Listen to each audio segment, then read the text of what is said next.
Welcome to the Rock and Roll Show podcast. We're here to share the thrill of experiencing music of all kinds together with strangers and with friends, and to get to know our guests a little bit better through their musical experiences.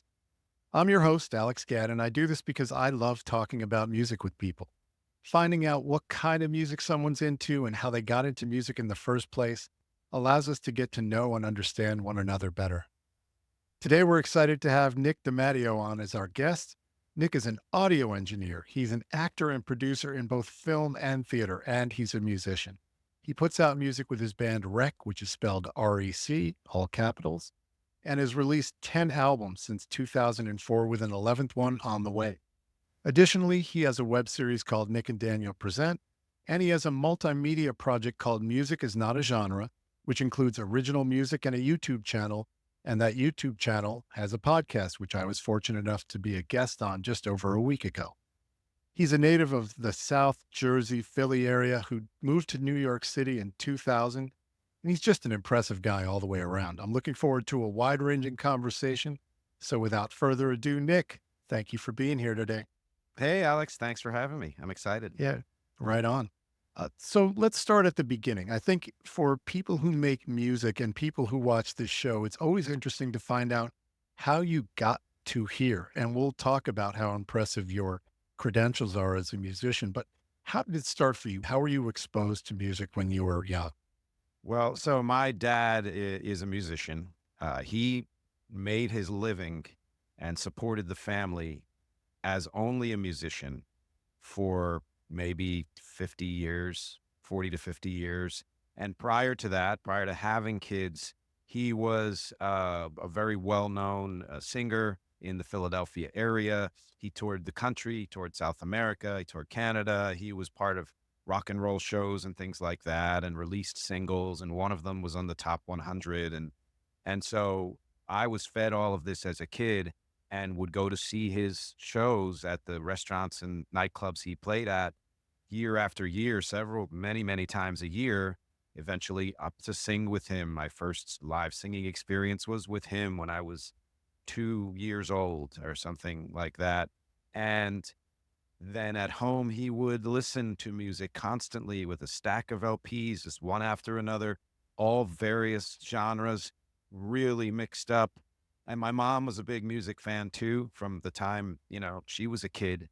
So the whole household was just music all the time. What kind of music did he play? So he's a piano player and a singer. And after a certain, well, pretty much all the time would use a drum machine. So he's a solo act and did that 4 to 6 nights a week, every week except for vacations. And it was a range. He used to like to say he'd do anything you want from the last 100 years. And most of it was standards in rock and roll and musical theater, like really a real mix. He didn't really go past the 90s, let's say, but he had an impressive mix. Yeah. That's amazing. Yeah. I could go into 100 questions about how he started, but I really want to focus on you. So when you were young, what music did you latch on to first? I think about this a lot, and I have to say the two things that come to mind are one, the Beatles. My dad was a huge fan, has all of the albums, and he gave them to me. I have them now. And that was just, I was immersed in that. And because he revered them so much, that was passed on to me. But two, as I started to get into my late single digits, let's say, or 10, 11 even, what really struck me for some reason was funky music. So Le Freak or Rock the Boat or something like that. Those were the things that really hit me first. And Yeah. then from there, it just took off and it was, post-punk and new wave and all the stuff in the 80s. Yeah, and we'll talk about it more, but your music reflects that. It definitely. It's Oh, very cool. interesting that you say Cool. that because I hear that in the music that you've put out. First favorite band, do you have a band that you latched on to early? It was the Beatles, I Yeah. I like to say, because you have to say something when I'm writing a mini bio of the band or whatever, I say that I have the heart of the Beatles, the soul of U2, and the brain of Prince. And Hey. You can kind of figure it out if you listen. And of course, there's more, influences than that. But the way the Beatles approached music is basically now the way I approach music. Those three are acts you can't go wrong with. That's a good amalgam of bands. Nice. All right. So when did you start playing music? You started singing at a really early age. Did you know that you were going to be a singer? Did you know you had talent as a singer that early? Well, my parents tell me that when I was very little, I told them when I grow up, I want to be a singer and a waiter. I've now been both. I prefer the one to the other, but yeah. And I started taking piano lessons pretty young, but didn't really want to be a piano player until my teens. And my dad was my teacher, and that's always, pros and cons. And then eventually went to acoustic guitar, then electric guitar, then bass, and I'm trying to get a little better on the drums now, but it was a thing that I have known. I wrote my first song when I was 6 years old. And I still have it. I can still sing the beginning of it. I don't know. I mean, I guess because of my dad, but it's that idea that before I could even form the thought of what a purpose was, I had it. And I knew that what I didn't want to do was what my dad did, which now he looks at me and says, "You're kind of doing what I'm doing, But the difference being his focus was on strictly cover tunes. He put out maybe 20 originals in his lifetime, which is wonderful. And I love those too. But he didn't really want to do that. He wanted to be the guy who could make a crowd love the night and take requests and all of that, which Mhm. yes, I do some of that too. But as a career, I was like, no, I need to do original music. I just have too much inside that needs to come out. So your first song when you were 6, did you recorded that? Or did you just Mm, record it like on a portable tape the player or cassette. something? Yeah, exactly. Yeah. Yeah. Yeah. When did you start writing songs that you played? So in middle school, it might have been sixth or seventh grade, I wrote a song called A New Song, and I got a couple of my friends to do backup vocals with me, and then we did an a cappella version of that. And that's probably the first time I performed any of my songs Wow. live. I never recorded that one, but that was kind of the start of that. And was that a band or was that just your friends backing you up? Yeah, it was just my friends. I think we did it twice, and and Yeah. that was that. So what was your first band? What was the first band you played in? I formed a band.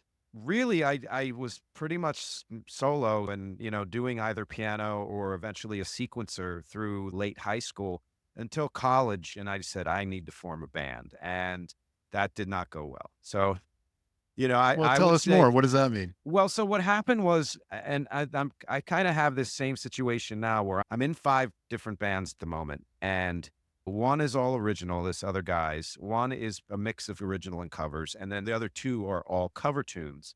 And Right. then my band, I find it easier. There's less weight on your shoulders when you can just be the utility guy or the singer for somebody else's band than when you're Sure. crafting your own project. So Sure. it took me until, let's see, maybe 1 year after college to find a band that I knew I could fit in well, and I became the lead singer of that band. It was called the Ape Cafe, and We'll fly at dawn, we'll fly at noon. Round 'em up, boys, it's the vodka balloon. We'll fly at dawn, we'll fly at noon. Round 'em up, boys, it's the vodka balloon.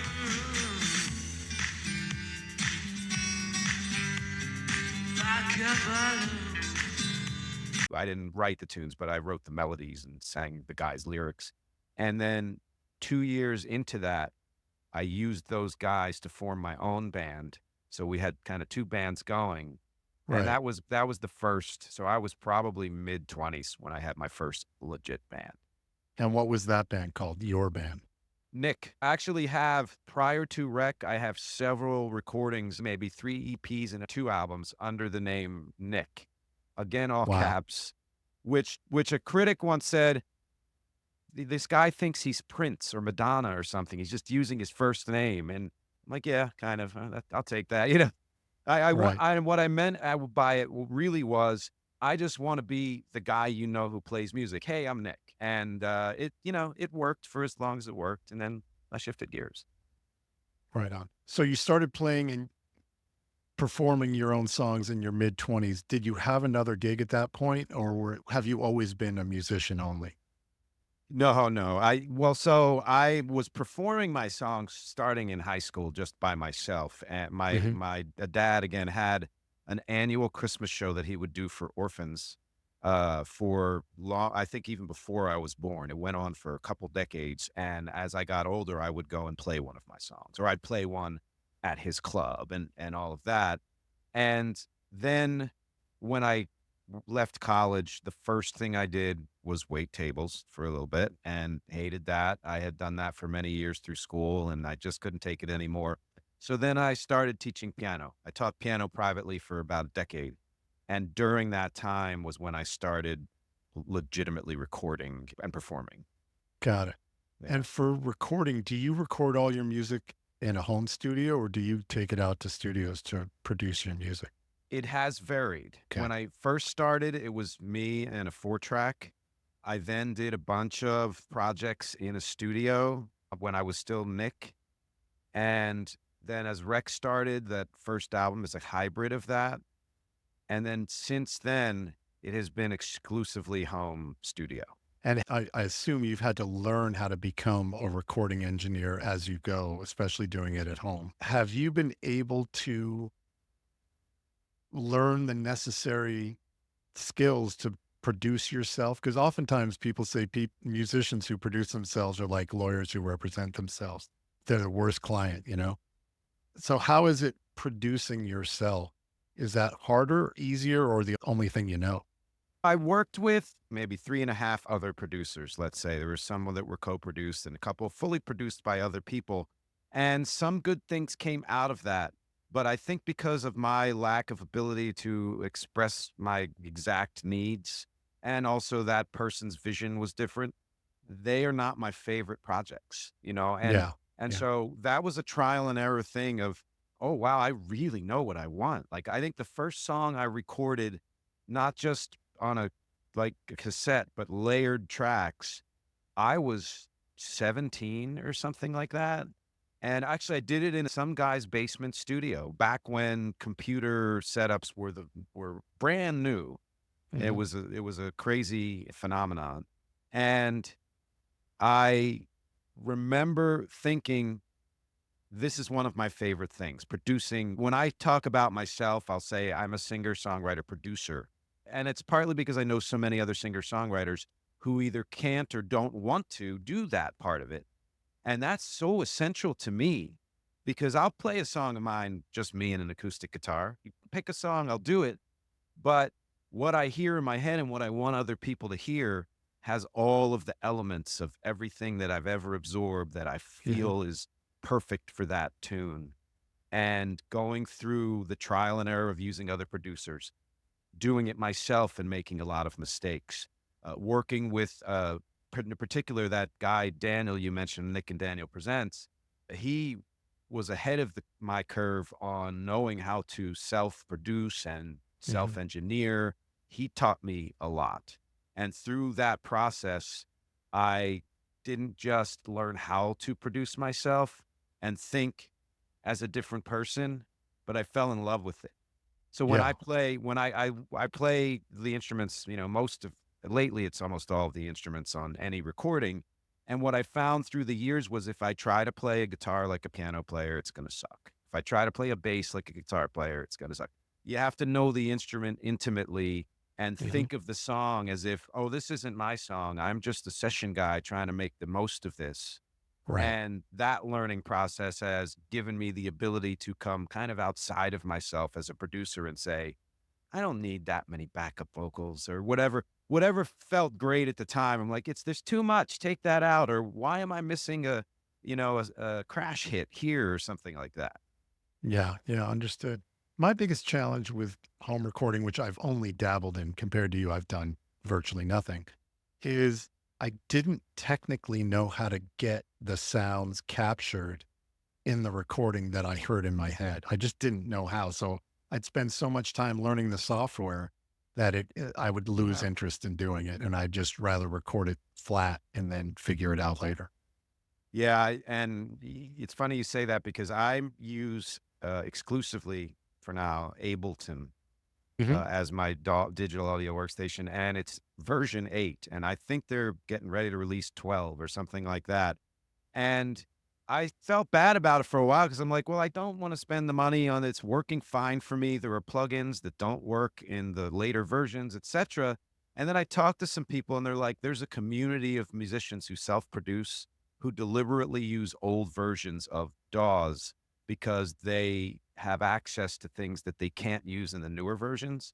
And I wouldn't say that's necessarily my reason, but I am so comfortable with that there's really no barrier between what I'm doing and how I want to capture it. And I don't blame you. As long as they don't actually sunset the product, use what you can that's getting you the results you need. Mm, nice. Sometimes upgrading it causes more problems than it solves. I True. totally get that. So with Rec, you started the band, I believe, in 2004. Is that correct? That's right. Where did you play your first gig as Oh, that. Rec? Uh, I, ooh, I don't know if I have a record of it, pun intended, but I believe that the first one that I remember was CBGB's.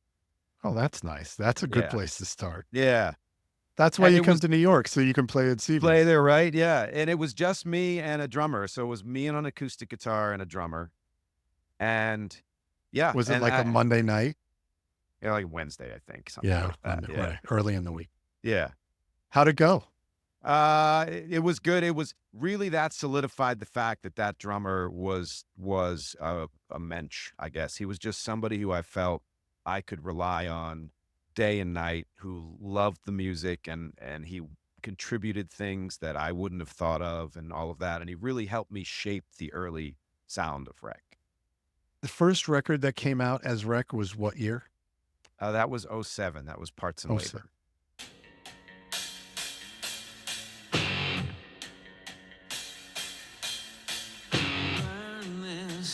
Burn this, I won't feel it. I'm sorry if you think I earned this. If I could, I'd burn this. I guess it's smoke to the sky. It's all up in me and I'm gone. Can hardly feel it go. Can hardly feel it. that's the first one I listened to. How has your music changed? Because I listened to that record and I heard everything from new wavy rock kind of to Beastie Boys kind of rap rock at the end. There's a little bit of everything on that. And it sounds now more like you've dabbled in electronic music and those sounds I didn't hear so much on that first record. So today, who is Rec? What kind of music do we get from Rec?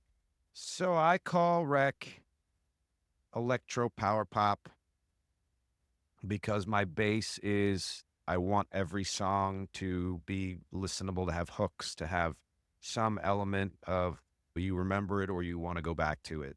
And the power comes from it being rock or funky or something that has drive to it. And then, Mhm. of course, the electro, it's kind of self explanatory. And the Right. second release from Rec was Distance to Empty. And that was heavily influenced by Daniel, who was almost exclusively electronic. If I lose it all again, it'll only be because you're around. You're never gonna be around, so I'll never lose it all again. Yes, I will. Yes, I will. I'm the most action at a distance. It's probably the most electronic of anything I've done. And then as that developed with the Sunshine Seminar and the further ones, I brought back in more of the rock. And now I feel like, and especially with the upcoming album, my sound isn't just not that it's bad, but it isn't just, oh, this one's a hip hop song, this one's an electronic song, this is a rock song. Everything's mixed together. So one Yes. song might favor a certain style, but you'll hear elements of those other things. So it's, it takes years sometimes, but I feel like I have a sound now that is distinctive, but allows me to go wherever I want to go. I think that's what all artists look to evolve to is where you can always tell that it's Prince, but Prince plays all kinds of music from Yeah. funk to hard rock to ballads to pop. He covered it all. So I think that's the goal. I think that should feel pretty good. As far as performing goes, how often do you take out a band to play the songs? So anytime I release something new, I make an effort to do a bunch of shows. The most I've ever done for Rec in a given year was, I believe, 20, but it generally gravitates more towards 5 to 10. They're more kind of Mhm. showcases than tours or gigging or anything like that. I want to do, I'm closer to maybe 15 or 20 next year, but I don't, it's hard to sustain that, especially if you're staying in one area and don't have the kind of promotional support you need, et cetera, et cetera. But also, I'm a studio rat. I just love it, and Yeah. as much as I love performing, and I just rehearsed last night, I'm a little hoarse from it. We have a show coming up on the 13th, and that's the last Rec show of the year. It's still, it's not the thing that drives me. It's the creation of the music that drives me. It's all music, so it's great. Yeah. I do want to ask a couple more questions about your live music experience, though. Yeah. Where's the biggest venue you've ever played? I played as Rec or as anything, Anything. as anything. So I have played up to, I think the biggest crowd was 3,000 people, and it was a fundraiser event, and it's for a cover band I'm in, and we were hired to play, among other bands. Where And was that? Or that what? was actually, it was I don't know which room, but it was in the American Museum of Natural History. Wow. Yeah. That's nice. And it was And let's packed. talk Yeah. about that. Is that the Prefab Four? That was the Prefab Four. Yeah. Okay, let's talk a little bit about that band. Tell everyone about that band. So, a guy named Anthony Rella started Prefab 4 back in '07. I did a few shows then and then dropped out. And then about 2016, he called me again, and I've been their bass player, keyboard player, and one of the singers. We all sing ever since. And we are a Beatles band that does not do tributes. We are ourselves. We don't wear wigs. Every now and then we'll wear costumes, but we're very cheeky about it. And we say, in honor of the Beatles, we, stopped at Goodwill on the way to the show and got these. And we do faithful renditions of the Beatles songs, but not in imitation. I've been told that the guy who used to, Will something, who used to play in the David Letterman band, Will Lee. Will Lee, has a band like that where they do renditions of the Beatles that aren't meant to be exact, perfect copies of the recordings. They're themselves, but they give it life the way you hope the Beatles did when they performed. So exclusively Beatles music, correct? For that, yeah, yeah. I Yeah. mean, we rearrange ourselves and become two other bands that have Which nothing are? to do. 1989, which is, we do 80s, 70s, 80s, 90s, 2000s music, and Gin Fizz is our jazz band. So Cool. That's yeah, great. yeah. You know the players, everyone's comfortable with each other, and you explore different genres of music. Yes. Let's transition that to music is not a genre. Tell us what that is, what that means, and what it means to you. So when the Sunshine Seminar wrapped, I started a new project That immediately. was an And album, correct? The Sunshine correct, Seminar? that's No, okay. that's Rec's third album. Okay. And I realized at the time that I needed to expand my sound. I had explored what I wanted to and wanted to go somewhere else. So I started doing demos under the title Music is Not a Genre, which are still on Bandcamp, I believe. And that was more just for development. That eventually developed into a series of EPs and albums that I released in 2020, which I did not call that. But then in 2019, after I was recently laid off from a job, I said, I need to get online and start talking about music because I do it anyway. So why not just do it there? And I started the podcast in 2019. It wasn't called Music is Not a Genre till mid 2020. My wife said, "Why don't you use that name? You're not using it, and it's a great name." The idea being that, and you know this, and having been on, talked to you yesterday, I feel like there are a lot of, similarities in the way we think about music.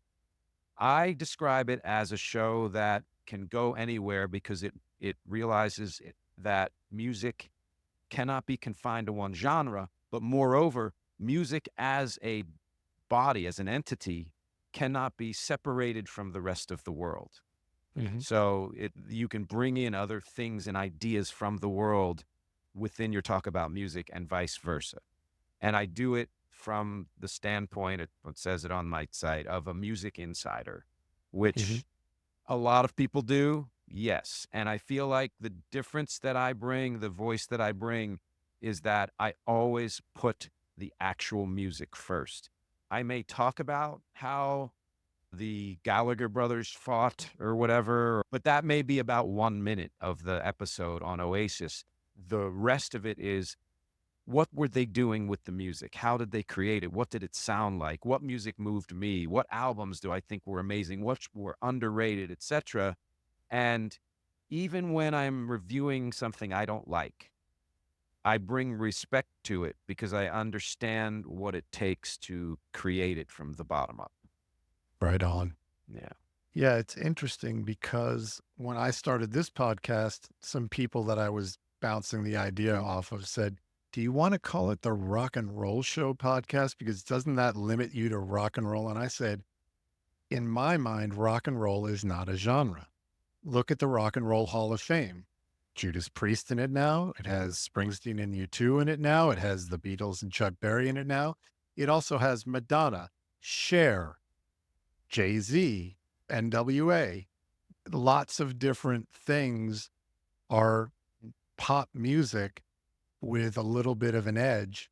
And even pop music is just a subgenre of rock and roll because rock and roll is what separated from the swing jazz era to the modern era of music was Chuck Berry, Fats Domino, Little Richard, Jerry Lee Lewis, Elvis, Mm-hmm.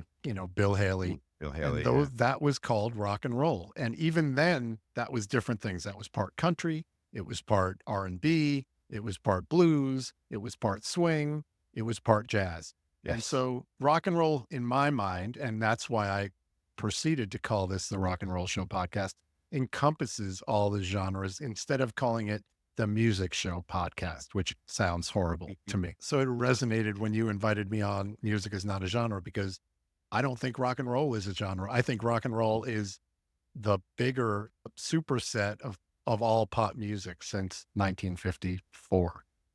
I I mean, you probably know I love that. I love everything Yeah. about that. I couldn't agree more. I always think back to the mid 80s. I think it was the Run DMC's second album, and the song was King of Rock.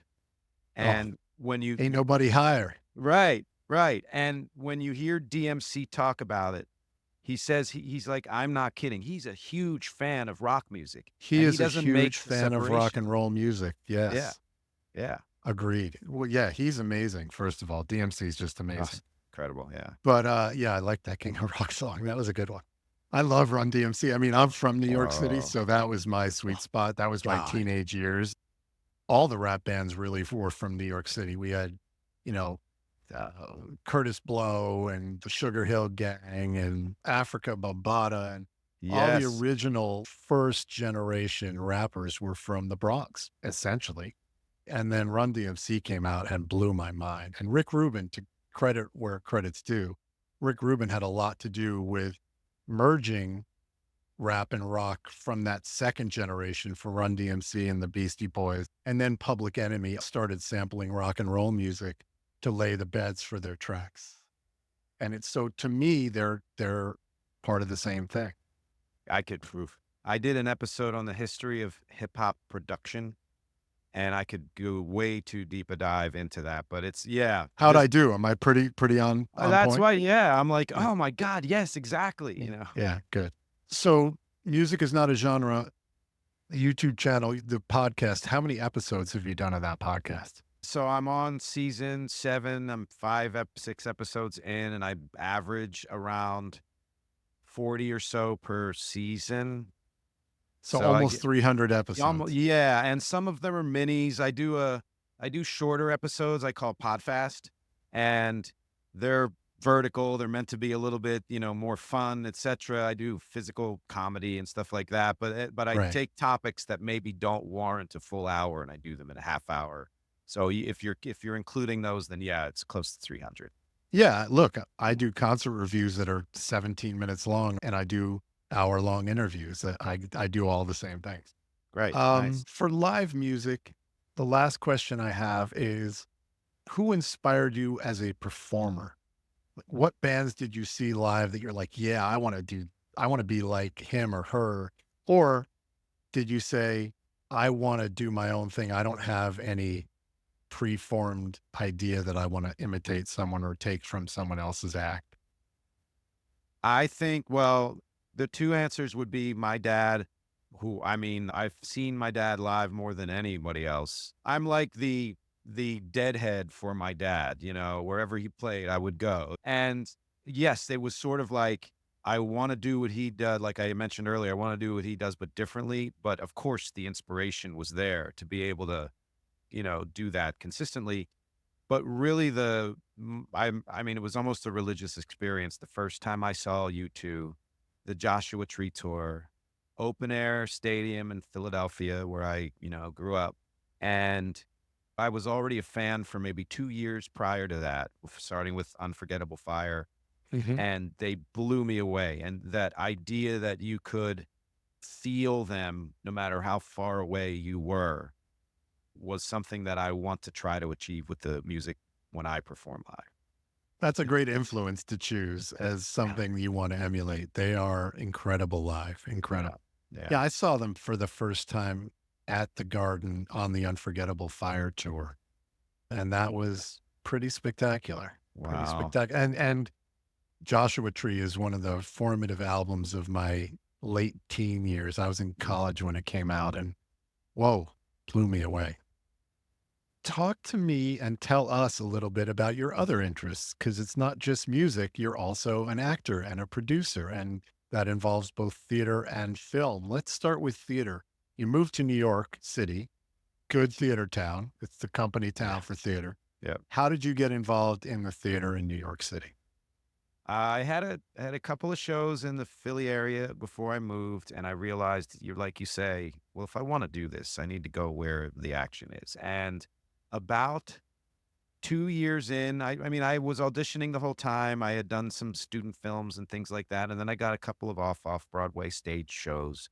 And in '03, I co-founded a theater company called 10 Grand and a Burger Productions with the drummer from Wreck, actually, the original drummer.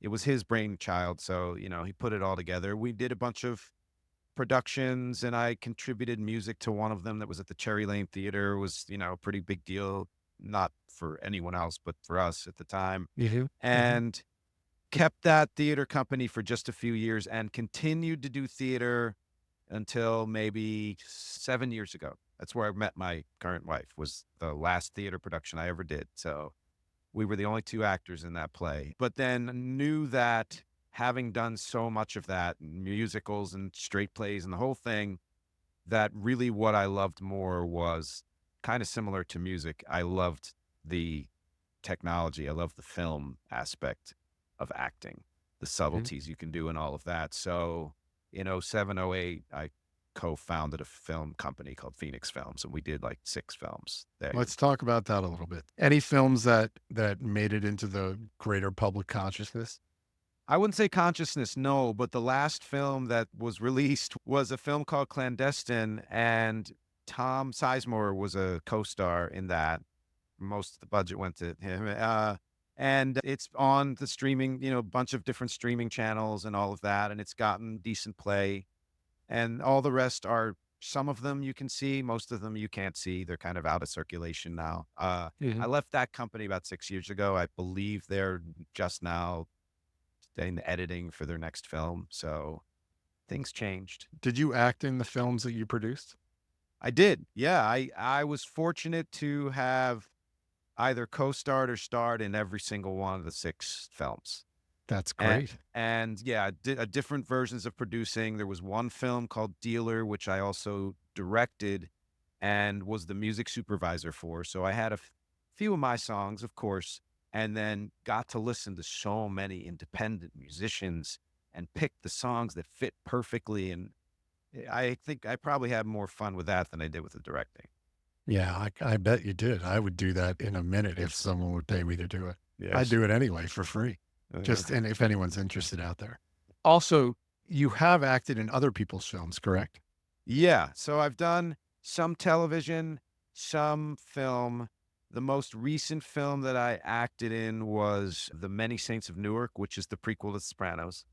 And Right? if anyone who's seen it who remembers the big shootout scene and the poor guitar player hiding behind the car who, if you, I don't want to spoil what happens to him, that's me. Yeah, Frankie? Frankie. Yeah, Yeah, that's right. right. Which Yeah, is I funny saw it a because couple times. Yeah, well, then thank you because I'm still you're getting welcome. residuals from that. It's Yes. because of you. He didn't have a name. He was just the guitarist slash comedian or whatever it was. And the John Bernthal just yelled out Frankie, and all of a sudden I had a name. He is a pretty generous thing to do, honestly. He's a cool guy, that guy. Yeah, A big fan of yeah, his. yeah. I love him. Yeah. Any plans to act again in the future? I've been auditioning. I did a commercial earlier this year that was for an in-house for a company and like an online learning company. I forget the name, but I have an agent. I do the auditions when they come. It's almost all TV auditions at the moment, but I wouldn't say that it's a major pursuit. Most of the auditions I get are for voiceovers. Interesting. Yeah. And do you do a lot of voiceover work now? I do. Yeah. You can see on my website like credits and all that stuff, but every year I get a nice handful of VOs that uh, often make up the bulk of my income. And I've been doing it, well, you could say 25 years, but more something like 2010 was the first time it really started to take off. I did one for Connect 4 and then I've done World of Warcraft and etc. But when I talk about this, I usually say to people, do you happen to know a drug called Ozempic? Because for the first several years of Ozempic's existence, I was the voice of that commercial. People with type 2 diabetes are excited about the potential of once-weekly Ozempic. In a study with Ozempic, a majority of adults lowered their blood sugar and reached an A1C of less than 7 and maintained it. That must have been very lucrative. It was, yeah. Yeah, it's not like I'm buying a house, but it was damn good. Yeah. Yeah, good for Yeah. you. You got to buy a new keyboard at least, I hope. Yeah. Cool. So the new record coming out, let's talk about that for a minute. You say you're about to finish mixing it, so it's happening. It's going to come out soon. Yeah. In fact, well, so it's coming out November 8th. Oh, And wow. the Okay. reason I'm qualifying it is because for now, it's only going to be on Bandcamp and Patreon. I'm a fan of put your music everywhere and let people find it because that comes back to you, and I Right. don't believe in restricting. But for this one, I'm starting with just Bandcamp and Patreon, partly because, you'd like to generate a little bit of exclusivity from it and income, but mostly because there is an independent label that's interested in hearing it. And I don't want to stream it without knowing what they want to do with it first. Right, because maybe they'll be the ones to pick it up and Yeah, distribute it. exactly. Yeah. Yeah. So, but yes, I've been recording it, probably a year and a half it's taken. And some of the songs are certainly predate that, but this year was the intense movement to get it done finally, because I was going to release it last year and, things happen. And I had planned 17 or 18 tunes. It's almost like not a double album, but a three-sided album, let's say, and decided to stick with 14 because the way it shaped the beginning to the end was perfect. It was better than I could have imagined. And I thought to myself, why put these other songs here at the end and ruin this this perfect Mhm. shape. So I'm going to do those as a separate release. And that means I can finish it on time. I've got everything mixed and pretty much mastered, but I've asked my wife to do a backup vocal on 2 of the songs, and she's been really busy. So she promised me today was the day. She's going to come in and sing them. I'm going to mix it right in. I'm going to put it in the can. And then by the end of the week, before we go on a trip, it's going to be ready to debut. I guess it'll be out by the time this episode is out. Can't wait to hear it. Do you have a name for the album? Oh, yes. So it's called Kite to Camden. And I've been coy about why I've called it that. And I've only told my Patreon people, but because the album is coming out now, I'm just going to say that I can talk about mystical flying a kite is hope and, it's a signal to the world and blah, blah. Or, I grew up in Camden County, and Camden in London is an amazing neighborhood for music. Love If it. One of my there's a favorite neighborhoods in London. and I've never been, but I Oh, saw the amazing. documentary that they put out. It was amazing. I could say all that, but really back in my early 20s, I was messing around with anagrams, and it's just my name, the letters switched around, Kite, spelled Kite Cool. Camden. And I did that because this record embodies more of me than anything I have ever put on recording, ever.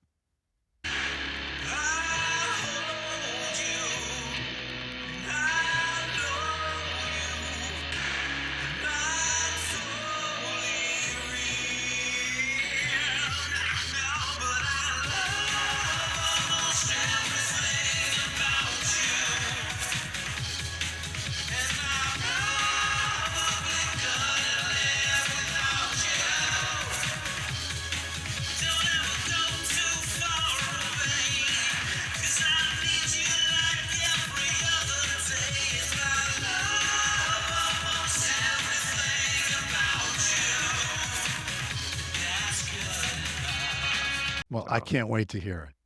Thank you. Yeah. Okay, before we wrap up, I do want to cover a couple of standard things that we do on the show every week. Great. What was your first concert that you ever saw? I'm going to say my dad. That's got to be the answer. I don't have a memory of my first concert, but the first-ish concert I was backstage on Broadway for one of the original productions of Grease, because my brother's godfather played Eugene. Eugene is the nerd, right? Yeah, and I Yeah, got to yeah. sit backstage and watch it at the age of like 5 or 6. That is a wow. Yeah. Good answer. Uh, Okay. What's the most recent concert you've seen? It was Foo Fighters. Was it at Citi Field? Yeah. The one that got rained out? It was you know what? Wait, no, it was Foo Fighters, but then I saw Green Day. It was the night Oh, after it got rained out, so we got lucky. yeah. But but no, Green Day is actually more recent. I just saw them with a bunch of amazing opening acts. It was also at Citi Field. On your bucket list, if you could play any venue with Rec in the world, what is the ultimate venue for Rec? Do you happen to know any well-known venues in London? Yeah, Yeah. sure. So The Odeon, the Hammersmith Odeon, the Yeah. O2 Arena, Wembley Stadium. No, I'm going to say Hammersmith. Yeah, that's Yeah. it. That's got to be it. I'm a huge Anglophile when it comes to music, and I feel like the way I create music is more akin to the way people create music there, even than Yeah. here. And I have been dying to play. And if you could play live with any musician, who would it be? Mm. It's always going to be either Paul McCartney or Bono. And I said to my wife, if things go well for me, they're probably both going to die before I do. And even though I certainly hope so. oh, right, even though as a kid, I would say Paul McCartney was one of my, on the Mount Rushmore, and it's still true. When he dies, I'll be sad. But if Bono were to leave anytime soon, it would crush me. So I have to say Bono's the answer.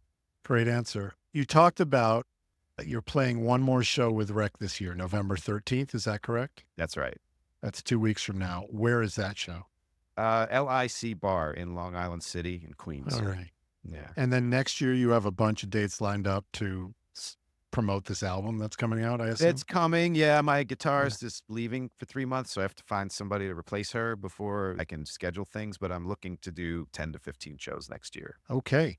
Well, the big finale, I like to always bring it back to some learning. And so the question I ask is, what is it about live music that keeps you engaged, that keeps you pursuing it? And not just live music, but making music. It sounds to me like you can't not make music. Does live music still feed any part of you, given that you're a studio rat? Or is it, would, if you never played live again, would you be fine? There's more opportunity, I think, for two things live. One is exploration, which you can explore in a studio, but exploring in an immediate moment has a different quality to it. Sure. I'm with a band called Lynx, and we're doing a version of The Doors' The End because the guy wants to do it. And that song is so long. And I love The Doors, but that's not my favorite song of theirs. Mhm. We have done it so well 5 or 6 times in rehearsal, and it's different every single time. So that I think is one of the things that's exciting. But the big thing for me about performing is when you know what you're doing, you let it all go. You're not thinking. All you're doing is you're existing and feeling. Yeah, well, that's beautiful. Is there anything that I didn't ask you that I should have, or that it would be interesting to share in relation to the rest of our conversation? I don't think so. You're great. You ask amazing questions, and it was a real pleasure talking about all of it with you. Yeah, well, I hope we get to do it again. We've had two great conversations. I look forward to meeting you in person. It would be great Oh, to see you play. oh, it'd be great to see And you. in the meantime, we will look forward to your new record coming out, Kite to Camden. Yep. Wreck is the band. And Nick DeMatteo, thank you so much for your time today. Awesome. Thank you. And that's it for today's conversation. Thank you for joining us. We'll be back next Tuesday. And if you like what you heard today, we'd appreciate it if you would subscribe or follow to make sure you get notified about every new episode. And tell your friends. Also, a reminder that we release a playlist for every episode. So look for the Rock and Roll Show podcast playlist on Spotify every week, featuring songs from the bands that we talked about today. So check that out. Additionally, we want to know what you think. Please leave us a comment. We'll try to respond to them. We love hearing from you. The Rock and Roll Show podcast is a World Highway Media production. I'm your host, Alex Gadd, and until next time, remember that life is short.